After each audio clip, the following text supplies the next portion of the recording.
మరో breaking news చూస్తున్నాం. తెలంగాణలోని 10 ఉమ్మడి జిల్లాలకు ప్రత్యేక అధికారులను నియమించింది ప్రభుత్వం.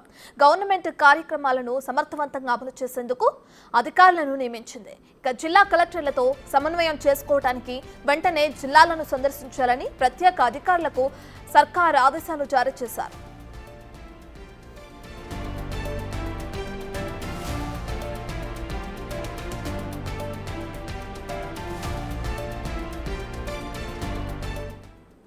దీనికి సంబంధించి పూర్తి డీటెయిల్స్ మా డిప్యూటీ బ్యూరో చీఫ్ సాదిక్ అందిస్తారు. రైట్ సాదిక్, ఇప్పటికే చూసుకుంటే అటు తెలంగాణలో 10 జిల్లాలకు ప్రత్యేక అధికారులను నియమించింది ప్రభుత్వం. దానికి సంబంధించిన పూర్తి డీటెయిల్స్ ఏంటి? ఆ 10 మంది అధికారులు ఎవరు అనుకోవచ్చు అంటారు?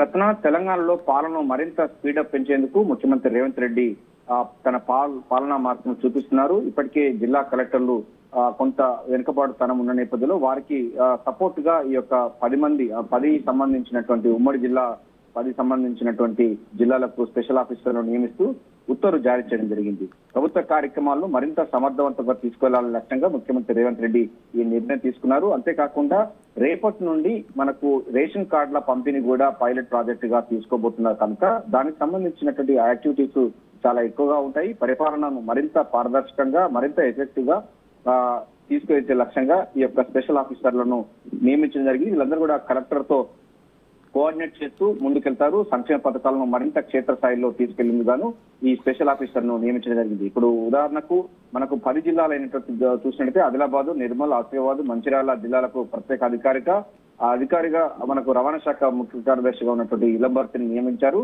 వీటితో పాటుగా కరీంనగర్, జగిత్యాల, పెద్దపల్లి, సిరిసిల్ల జిల్లాలకు ప్రత్యేక అధికారిగా హెల్త్, ఫ్యామిలీ వెల్ఫేర్ సంబంధించిన డైరెక్టర్ గా ఉన్నటువంటి ఆర్వి కర్ణన్ కూడా నియమించడం జరిగింది. నల్గొండ, యాదాద్రి, భువనగిరి, సూర్యాపేట జిల్లాలకు Panchayati Raj rural development commissioner Anita Ramachandran నియమించడం జరిగింది. వీరితో పాటుగా నిజామాబాద్, కామారెడ్డి జిల్లాలకు గిరిజన సంక్షేమ శాఖ కార్యదర్శి ఏ షరతును నియామకం చేపట్టారు.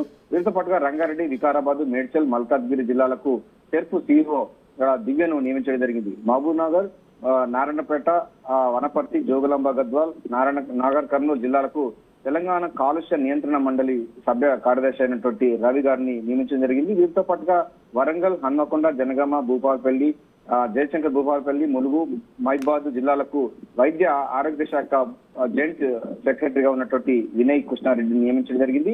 మెదక్, రంగారెడ్డి, సిద్దిపేట జిల్లాలకు R&B స్పెషల్ సెక్రటరీగా ఉన్నటువంటి దాసరి హరిచంద్రను నియమించడం జరిగింది. వీరితో పాటుగా ఖమ్మం, భద్రాద్రి కొత్తగూడెం జిల్లాలకు కె సురేంద్ర మోహన్ ను నియమించడం జరిగింది. హైదరాబాద్ జిల్లాకు జిహెచ్ఎంసీ కమిషనర్ ఆమ్రపాలి కాటాను నియమించడం జరిగింది. వీళ్ళందరూ కూడా జిల్లా కలెక్టర్లతో సమన్వయం చేసుకుంటూ సంక్షేమ పథకాలను అదేవిధంగా ప్రభుత్వ పథకాలను ఎఫెక్టివ్ గా క్షేత్రస్థాయిలో తీసుకెళ్లేందుకు ఈ యొక్క అదనపైనటువంటి బాధ్యతలు నిర్వహిస్తూ ఈ యొక్క స్పెషల్ ఆఫీసర్లను నియమించడం జరిగింది. రేవంత్ రెడ్డి సర్కారు పరిపాలన పైన మరింత ఫోకస్ పెడుతూ పారదర్శకంగా ప్రజలకు మేలైనటువంటి పరిపాలన అందించే విధంగా ఈ యొక్క స్పెషల్ ఆఫీసర్స్ కలెక్టర్ తో సమన్వయం పరుచుకుంటూ వెళ్ళబోతున్నారు. వెంటనే వీళ్ళందరూ కూడా విధులకు చేరాలని కూడా ఈ యొక్క ఉత్తర్వులో పేర్కొనడం జరిగింది. Ratna. Right, thank you sir.